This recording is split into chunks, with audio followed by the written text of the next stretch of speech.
महीनावा में आइले न सोइया करे परेशान बड़ा देवरा मुदइया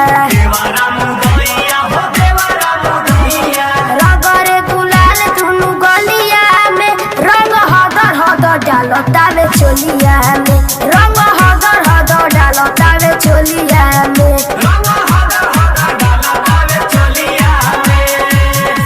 रंग हदर हदर डालतावे चोलिया में रंग हदर हदर डालतावे चोलिया में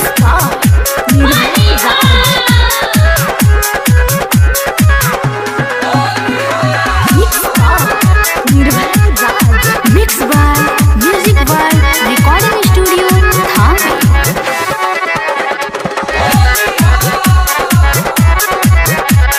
लाला का पियार कले आइन हरियार का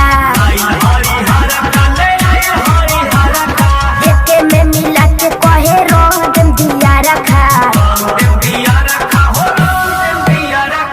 आइल बाटे लोई कंट टोलिया में रंग हदर हदर डालो तावे चोलिया में रंग हदर हदर डालो तावे चोलिया में